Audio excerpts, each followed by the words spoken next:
हर साल ढेर सारे फाइटर्स थाईलैंड जैसे देशों में जाकर इलीगल फाइट्स में हिस्सा लेते हैं, जिसकी वजह से वहाँ जुएबाजी का एक बहुत बड़ा मार्केट बन गया है। लेकिन ये गंदा खेल बस यहीं नहीं रुकता। जब भी फाइटर्स की कमी पड़ती है, थाईलैंड का ह्यूमन ट्रैफिकिंग माफिया दूसरे देशों से फाइटर्स को अगवा कर लेता है और फिर उन्हें जेल में डालकर इतना टॉर्चर किया जाता है कि वो खुद ही हिम्मत तोड़कर उनके इशारे पर चलने के लिए राजी हो जाते हैं। कुछ लोग यहाँ अपनी मर्जी से आते हैं तो कुछ को ब्लैकमेल करके इस खूनी खेल में धकेल दिया जाता है। हालात इतने बिगड़े हुए थे कि थाईलैंड की जेल में जो एक बार फंसा, उसका बाहर निकलना लगभग नामुमकिन था। इस कहानी की शुरुआत में भी हमें ऐसे एक फाइटर को दिखाया जाता है जिसका बड़ा भाई पैसे कमाने के लिए थाईलैंड गया था, लेकिन वहाँ टोंग पो नाम के मुआई थाई फाइटर ने बड़ी बेरहमी से उसे मार डाला।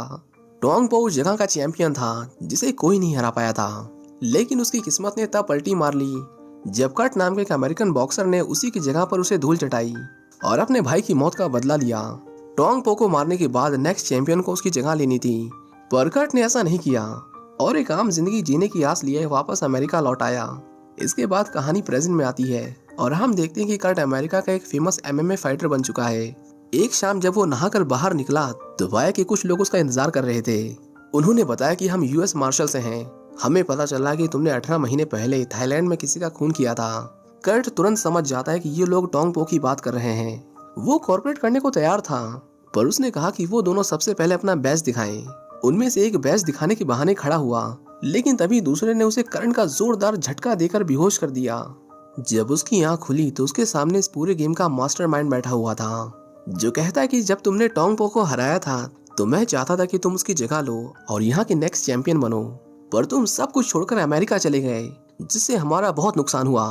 थॉमस चाहता था कि वो उसकी भरपाई करे और एक और फाइट लड़े, जिसके बाद वो चाहे तो यहाँ से जा सकता है। इसके बाद कर्ट को थाईलैंड की जेल में लाया गया। अब से यही उसका घर था जब तक वो लड़कर अपनी आजादी नहीं कमा लेता। कर्ट वहाँ मोंगकुट को देखता है जिससे उसे फाइट करनी थी। उसे देखकर ऐसा लग रहा था मानो जैसे सामने 7 फुट का कोई मॉन्स्टर खड़ा हो। मोंगकुट का वजन 180 किलो था और न सिर्फ उसका वजन बल्कि उसकी ताकत भी किसी आम इंसान से कई गुना ज्यादा थी। कर्ट की उससे फाइट करवाना मानो ऐसा था जैसे किसी कांच की तलवार से पत्थर को काटने की कोशिश करना। थॉमस कहता है अगर तुम जीते तो हम तुम्हें $10 लाख देंगे, साथ में तुम्हारी आजादी भी। पर अगर लड़ने से मना किया या उससे हार गए तो तुम जानते ही हो कि थाईलैंड की जेल से कोई जिंदा बाहर नहीं जाता। थॉमस का राइट हैंड क्रॉफोर्ड कर्ट को बताता है कि इस जेल के लोग टोंग पो को बहुत चाहते थे। तुमने उसे मारकर बहुत बड़ी गलती की, अब उसकी कीमत चुकाने का समय आ चुका है। अगले दिन जब कर्ट वहाँ से भागने के बारे में सोच रहा था, तभी एक आदमी उसे कहता है कि कुछ लोग तुम्हारी ओर आ रहे हैं, थोड़ा सतर्क रहना। दांत पीसते हुए और चेहरे पर नफरत लिए कुछ लोग कर्ट को मारने आए थे, लेकिन कर्ट ने उन्हें इतना पीटा कि फिर दोबारा किसी ने उससे पंगा लेने की गलती नहीं की। अपने लोगों को पिटता हुआ देख जेलर अपनी सुबह की चाय का आनंद नहीं ले पाया। उसने कहा इसे पकड़ लो और इसे इतने कोड़े मारो कि दोबारा यहाँ किसी पर हाथ उठाने से पहले ये 100 बार सोचे। उस रात कर्ट को उन लोगों ने बहुत मारा, पर इतना जुल्म सहने के बाद भी कर्ट टस से मस नहीं हुआ और उनके सामने फौलाद की तरह खड़ा रहा। सभी कैदी उसे देखकर हैरान थे, पर उन्हें ये भी पता था कि वो ज्यादा दिन तक उनके टॉर्चर को सह नहीं पाएगा। हर रोज कोई ना कोई उसे ऐसे घूरता था जैसे कि वो अभी उसकी जान ले लेगा। कर्ट बेचारा उनके लिए मानो एक पंचिंग बैग बन गया था जिस पर हर कोई अपनी प्रैक्टिस कर रहा था, और ये सिलसिला ऐसे ही चलता रहता जब तक वो पूरी तरह से टूट नहीं जाता। एक दिन कर्ट गलती से वहाँ बैठे कैदी से टकरा गया। इस आदमी का नाम ब्रिग्स है और ये अकेला ऐसा आदमी है जो अपने काम से काम रखता है, और जो इसे पंगा लेता था उसे ये हमारे बिना छोड़ता नहीं था। बदकिस्मती से इस बार कर्ट उसके हत्थे चढ़ गया। ब्रिग्स ने उसे बहुत पीटा, पर वो बाकियों की तरह उसकी जान लेने पर नहीं तुला हुआ था। वो बस कर्ट को सबक सिखाना चाहता था कि वो अपनी हद में रहे। जब पुलिस वहां पहुंची तो उन्होंने कर्ट के साथ साथ इस बार ब्रिग्स को भी पकड़ लिया और उन दोनों को कोड़ों से बहुत पीटा। कर्ट बेचारा दर्द से चिल्ला रहा था, पर ब्रिग्स उसके चेहरे पर दर्द तो छोड़ो, परेशानी की एक शिकन तक नहीं थी, जैसे कि ये उसका रोज का काम हो। एक दिन कर्ट ने कुछ पुलिस वालों के हाथ में फोन देखा और बड़ी चालाकी से उसे उनकी जेब से चोरी कर लिया। उसने तुरंत अपनी वाइफ को कॉल किया और उसे बताया कि मुझे किडनैप किया गया है, मैं बैंकॉक की किसी जेल में हूँ। इससे पहले वो कुछ और बता पाता, पुलिस कर्ट को फिर से पकड़ लेती है और उसे बहुत पीटा जाता है।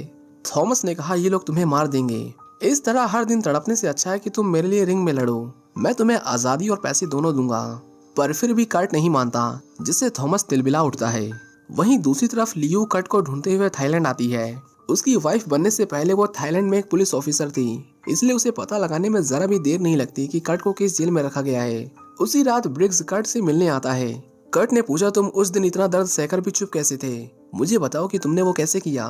ब्रिग्स उसे एक पौधे के पास ले गया और कहा, इसे हर दिन आकर छुआ करो। इसमें कुछ केमिकल्स हैं जो तुम्हारी नसों को शांत कर देते हैं और दर्द नहीं होता। आज रात इसका लेप बनाकर अपनी पीठ पर रगड़ लेना, बाकी सब तुम्हारा दिमाग कर लेगा। इसी बीच कर्ट को पता चला कि उससे कोई मिलने आया है। उसने देखा कि ये तो माइकल है, उसका पुराना मार्शल आर्ट टीचर, जिसकी मदद से उसने टोंग पो जैसे खतरनाक फाइटर को हराया था। उन लोगों ने माइकल को भी टोंग पो के मर्डर में अंदर कर दिया था और सबसे दुख की बात ये थी कि उन्होंने उसकी दोनों आंखें फोड़कर उसे अंधा कर दिया। माइकल ने कहा, देखो कर्ट, मेरे लिए परेशान मत होना, शायद मेरी किस्मत में यही लिखा था।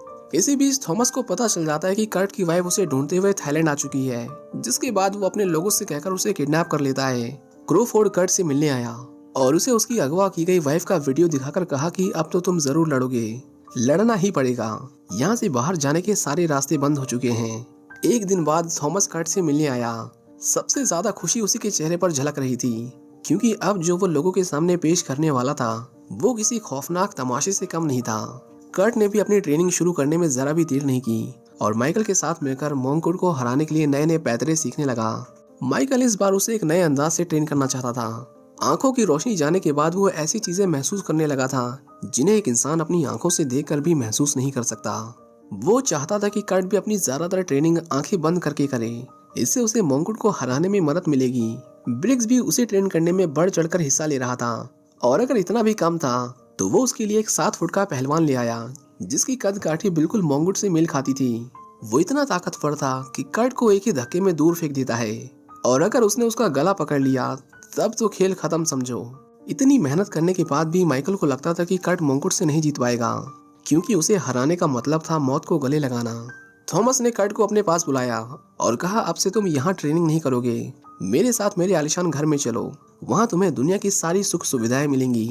कर्ट जानता था कि हर बकरे को हलाल करने से पहले उसकी अच्छे से खातिरदारी की जाती है। थॉमस भी उसके साथ वही कर रहा था।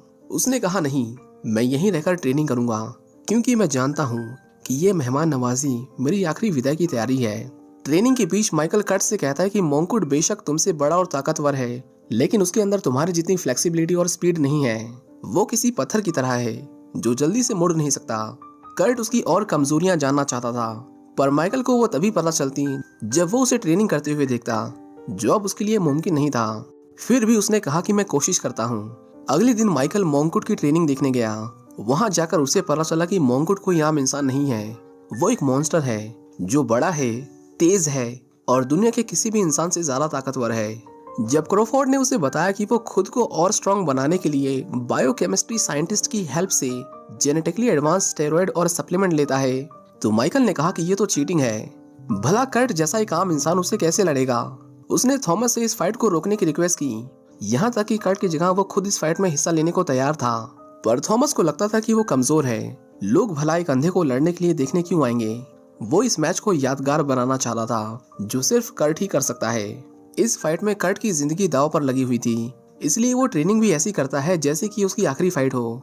जल्द ही वो 7 फुट के फाइटर को हराने में कामयाबी हासिल करने लगा, जो उसे ट्रेनिंग से पहले नामुमकिन लगता था। उसे लगने लगा कि वो मोंगकुड को बड़ी आसानी से हरा देगा, पर माइकल उसे सच्चाई का आईना दिखाने से कभी पीछे नहीं हटता था। वो चाहता था कि कर्ट ऊंची से ऊंची छलांग मारना सीखे, पर हर बार कर्ट उसकी उम्मीद से कम ही छलांग लगा पाता था। इसी बीच जब कर्ट ट्रेनिंग कर रहा था, तभी उसकी नजर एक आदमी के हाथ पर बने टैटू पर पड़ती है। उसे याद आया कि ये टैटू वाला आदमी लियो की किडनैपिंग की वीडियो में भी था। इसका मतलब अगर उसका पीछा किया तो लियो को बचाया जा सकता है। उसने क्रोफोर्ड से कहा, मुझे बाहर घूमने जाना है, जाओ अपने बॉस से परमिशन लेकर आओ। इसके बाद वो एक क्लब में जाते हैं जहाँ छोटी मोटी फाइट्स हुआ करती थी। कर्ट उसमें हिस्सा लेता है। ठीक उसी वक्त माइकल बहाना बनाकर क्लब के बाहर चला जाता है और एक अनजान आदमी का फोन छीनकर उससे अपने बेटे को कॉल करता है। वहीं दूसरी ओर कर्ट अपनी फाइट से सबका ध्यान भटकाने की पूरी कोशिश कर रहा था। आखिर में वो ये मैच जीत गया, पर ये उसका असली प्लान नहीं था।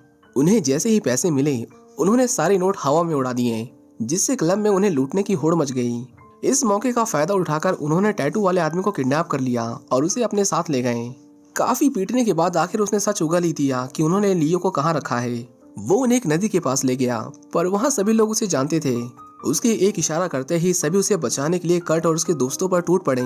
मौके का फायदा उठाकर उसने वहाँ से भागने की कोशिश की, पर कर्ट ने उसका पीछा किया और आखिर में उसे धर दबोचा। इसके बाद उन सभी ने एक सीक्रेट पेंट हाउस की ओर रुख किया, जिसका दरवाजा सिर्फ वही खोल सकता था। अंदर आकर कट थॉमस से मिला, जो अपनी गर्लफ्रेंड के साथ अय्याशियां कर रहा था। ये लड़कियां भी बस उसका मन बहलाने के लिए नहीं थीं, बल्कि खूबसूरती में लिपटी हुई वो बलाएं थीं जिनसे दूर रहने में ही भलाई थी।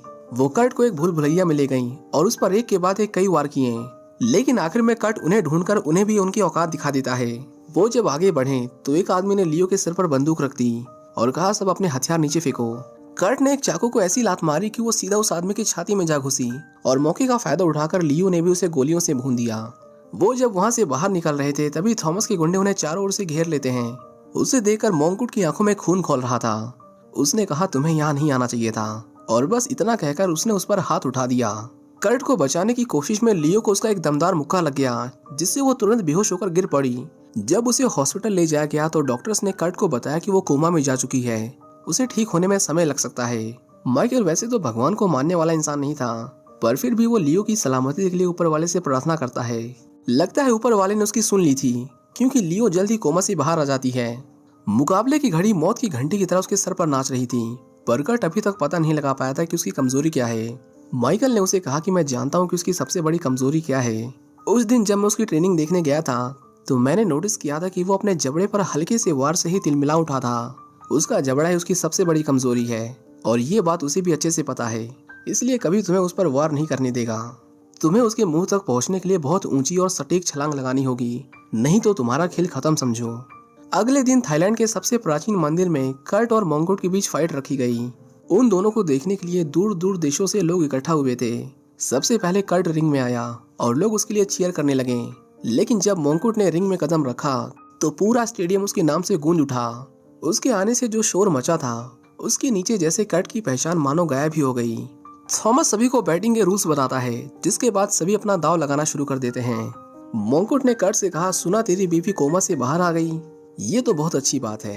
तुझे मारने के बाद वो मेरा बिस्तर गर्म करने के काम आएगी। जैसे ही पहला राउंड शुरू होता है, मोंकुट ने उसे जोर का धक्का देकर जमीन से पटक दिया। कर्ट बेचारा उस पर अटैक तो कर रहा था, लेकिन उसके लिए कर्ट के सारे वार जैसे हल्की थपकी के बराबर थे। मोंकुट में तेजी तो नहीं थी, पर ताकत में उसका कोई मुकाबला नहीं था। वो कभी उसका हाथ मरोड़ देता तो कभी लाचार कर्ट की गर्दन पकड़ लेता। दर्शकों के शोर ने बता दिया था कि ये राउंड कौन जीतने वाला है। समय खत्म होने से पहले कर्ट उसके ऊपर चढ़ गया और एक के बाद एक उस पर कई एल्बो स्ट्राइक किए, लेकिन मोंकुट ने उसे उठाकर पत्थर पर पटक दिया, जिससे उसकी हालत बद से बदतर हो गई। वो एक स्ट्रॉन्ग पंच से उसकी जान लेने ही वाला था कि तभी राउंड खत्म हो गया और उसे रुकना पड़ा। कर्ट अब समझ चुका था कि अब वो इस लड़ाई को नहीं जीत सकता। एक और राउंड सिर्फ उसकी मौत को और दर्दनाक बनाएगा, और अगला राउंड वो तो और भी खतरनाक था, क्योंकि इस बार लड़ाई हाथों से नहीं तलवारों से होने वाली थी। जैसे ही गोंग बजाया गया, मोंकुट कर्ट के ऊपर टूट पड़ा। उसके वार में इतना जोर था कि कर्ट की तलवार उसके हाथ से छटक कर दूर जा गिरी। इतनी मार खाने के बाद कर्ट के अंदर हिम्मत नहीं थी कि वो ठीक से खड़ा हो सके। सबने मोंकुट से कहा, उसे मार दो, वो जिंदा नहीं बचना चाहिए। जिसके बाद मोंकुट ने उसे उठाया और उसके पेट में इतना जोरदार घूंसा मारा कि उसका पूरा शरीर थर्रा उठा। सब उसकी तरफ देख रहे थे, इस उम्मीद में कि शायद वो उठे, लेकिन वो नहीं उठा। तभी एक डॉक्टर भागता हुआ उसके पास आया। उसने जल्दी से उसकी जांच की और सबके सामने ऐलान किया कि अब वो इस दुनिया में नहीं रहा। जैसे ये खबर फैली, चारों तरफ मोंकुट का नाम गूंजने लगा। लोग उसकी जीत का जश्न मनाने लगे, लेकिन उसी शोर के पीछे एक कोना ऐसा भी था जो खामोशी में कर्ट की मौत का मातम मना रहे थे। लियो ने कर्ट को उठाने की बहुत कोशिश की, लेकिन अब वो जा चुका था। माइकल भी अपनी आंखें नम होने से खुद को रोक नहीं पाया और उसे खोने के दुख में फूट फूट कर रोने लगा। इसी बीच लियो की नजर उस स्टेरॉइड पर पड़ी जिसमें डेड सेल्स रिपेयर करने की अद्भुत शक्तियां थीं। जरा भी देरी ना करते हुए उसने उसे उठाया और कर्ट के शरीर में इंजेक्ट कर दिया। स्टेरॉइड जैसे उसके खून में मिक्स हुआ, अचानक कर्ट जिंदा हो गया। उसकी मौत का जश्न मनाने वाली भीड़ भी उसे देखकर चौंक गई। सबके चेहरे ऐसे हो गए थे मानो उन्होंने भूत देख लिया हो। कर्ट ने कहा, जब तक हम में से कोई मरता नहीं, ये मैच नहीं खत्म होगा। थॉमस ने देखा कि अचानक सभी लोग कर्ट पर पैसा लगाने लगे थे। उसे समझ आ गया कि लोग अब उसकी ताकत पर नहीं, उसकी हिम्मत पर दाव लगा रहे हैं। कर्ट ने माइकल को उसकी आंख पर कपड़ा बांधने को कहा, क्योंकि मोंकुट को सिर्फ मारना ही काफी नहीं था, ये भी अंदाजा लगाना जरूरी था कि वो किस तकनीक से हमला कर रहा है। रिंग में आते ही उसने बस अपना बचाव किया। उसने हवा में आने वाले हल्के से हल्के बदलाव को महसूस किया और जल्द ही उसे मोंकुट का फाइटिंग पैटर्न समझ आ गया। वो जानता था कि उसका जबड़ा कमजोर है, लेकिन जब तक वो छाती चौड़ी कर पत्थर की तरह सामने खड़ा रहेगा, वो उस पर हमला नहीं कर सकता। हल्का सा झुकने के लिए उसका थकना बहुत जरूरी था। उसका आधा काम तो भीड़ ने कर दिया। लोगों ने मोंकुट को गुस्सा दिलाया, जिसकी वजह से वो बहुत जल्दी थक गया। और जब जब वो थोड़ी सांस भरने के लिए नीचे झुकता, तब तब कर्ट उसके जबड़े पर जोर से वार करता। इस तरह उसने उसे बहुत मारा, पर मोंकुट भी कम चालाक नहीं था। उसकी चाल समझते ही उसने झुकना कम कर दिया और उसकी गर्दन दबोचकर उसे पानी में डुबाने लगा। सब खड़े उसकी मौत का तमाशा देख रहे थे। उन्हें लगा कि बस यही अंत है, लेकिन कर्ट एक बार फिर से खड़ा हुआ और मोंकुट के ऊपर एक के बाद एक कई जानलेवा वार किए। माइकल ने उसे किल शॉट के बारे में बताया था और यही मौका था उसे इस्तेमाल करने का। कर्ट ने उसके जबड़े पर एक जोरदार फ्लाइंग किक मारी, जिससे वो धाराशायी होकर जमीन पर गिर पड़ा। उसने उस पर इतने मुक्के बरसाए कि अब सिर्फ उसकी सांसें चल रही थीं। उसके शरीर में इतनी भी ताकत नहीं बची थी कि वो उठकर पलटवार कर सके। कर्ट चाहता तो उसकी जान बख्श सकता था, लेकिन उसने लियो के साथ जो किया था उसके बाद उसे माफ कर पाना नामुमकिन था। आखिर में कर्ट ने उसका गला घोंटकर उसकी बची हुई आखिरी सांस भी छीन ली और उसे मार डाला। ये फाइट अब खत्म हो चुकी थी और कर्ट इसका विजेता था। वहीं थॉमस का जो नुकसान हुआ, उससे तो वो शायद एक बार के लिए उभर सकता था, लेकिन जो उसे सबके सामने जलील होना पड़ा, उसका घाव कभी नहीं भरेगा। इसी के साथ ये मूवी यहीं खत्म हो जाती है। उम्मीद करता हूँ कि आपको ये कहानी पसंद आई होगी। Thank you for watching. See you in the next one.